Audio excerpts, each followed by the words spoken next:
Think about the last time you felt cornered, not physically, but mentally. That moment where someone misinterpreted your intentions or questioned your choices, and you felt a frantic, almost desperate itch to speak. You wanted to build a bridge of words so they could finally understand you.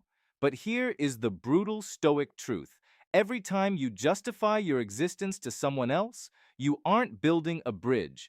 You are digging a grave for your own power.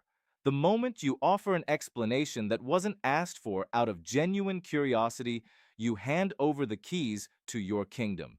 You enter a courtroom where you are the defendant, they are the judge, and the verdict is based entirely on their biases and insecurities. Why would you ever choose to be the defendant in a trial where the judge doesn't even have the facts? Stoicism isn't about being cold, it's about radical self-governance. Your character is a fortress. The second you start begging people to look inside, and like the decor, the walls begin to crumble. We do this because we are addicted to social validation. We've been programmed to believe that if we aren't understood, we aren't safe. We fear that a wrong opinion of us somehow diminishes who we are. But Marcus Aurelius, a man who ruled the known world, asked, does an emerald lose its value if nobody praises it?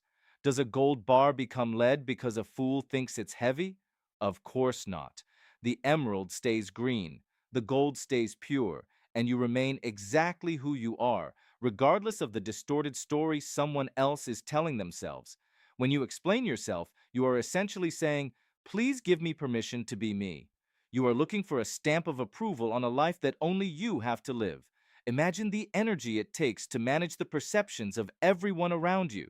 It's like trying to catch smoke with your bare hands. It's exhausting, it's futile, and it's the fastest way to become a hollow shell shaped by the expectations of people who don't even have their own lives figured out.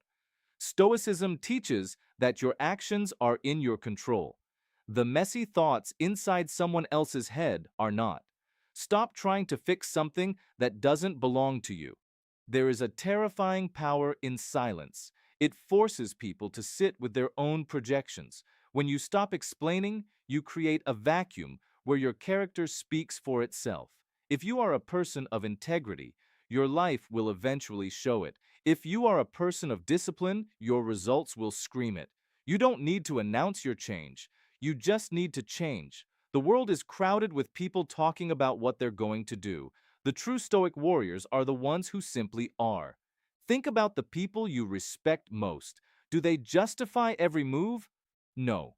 They move with a quiet, steady gravity. They know that an explanation is often just a mask for insecurity. When you are truly confident in your path, you don't need to broadcast the map.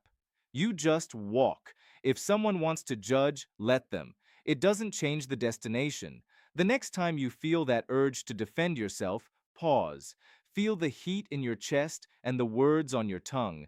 Then kill them. Swallow the words. Let the silence hang. It will feel awkward, like you're losing, but in that silence, you are winning the war for your soul. You are proving that your worth is not a negotiation and that you don't need a jury to declare you innocent.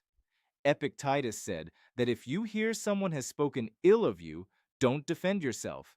Just smile and say, he must not know my other faults or he wouldn't have mentioned only these. That is the ultimate mastery. It's an admission that you are human and flawed, but completely detached from their narrative. Most people never experience this freedom because they are too busy being the PR agents for their own lives. Stop being a PR agent. If you've made a mistake, fix it and move on. You don't owe the world a public confession. If you've made a radical choice for your growth, keep going. You don't owe the world a roadmap. People try to pull you into the justify trap because it makes you manageable. When you're explaining, you're relatable. When you're silent and focused, you're dangerous. You're a threat to their complacency. Choose to be dangerous. This isn't about arrogance. Arrogance is loud. This is about self-sufficiency. Your conscience is the only judge that matters. If you can look in the mirror at the end of the day and know you acted with virtue, the rest of the world can think whatever it wants. Their thoughts are just vibrations in the air with no more power over you than the wind has over a mountain. We live in an age of pathological oversharing, where every thought must be validated and every win must be broadcasted. It's reached a point where if a moment isn't liked, shared, or approved by a committee of strangers, we're told it supposedly didn't happen. Break that cycle. Realize that there is a deep, primal satisfaction in doing something great and telling absolutely nobody.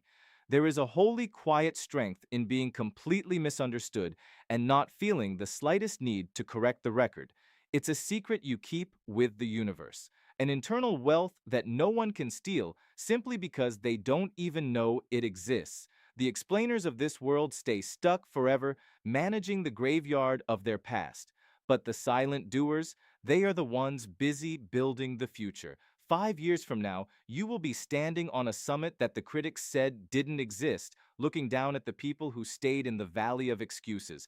And when you get there, you won't need to shout. You won't need to say, I told you so. Your presence, your success, and your peace will be the only statement required. Remember, your life is not a brand to be managed for an audience. It is a brutal, beautiful reality to be lived. The next time someone asks why you're doing what you're doing, don't give them a map. Just smile and say, it's what I've decided, and keep moving. Never explain yourself. Your true friends don't need it, and your enemies will never believe you anyway. Why waste your life force trying to convince a closed mind? Spend that breath on your work. Spend that energy on your transformation. The mountain doesn't feel the need to explain its height or its rugged edges to the hiker. It doesn't justify its existence to the clouds. It just stands. It endures. Be the mountain. If you're truly ready to stop being the defendant in other people's lives and start being the king of your own mind, leave a comment right now that says, silence is power. It's a signal to yourself and the world that the era of justifying your existence is officially over. No more long defensive texts, no more circular conversations, no more seeking permission. From here on out, it's just results, just character, just you.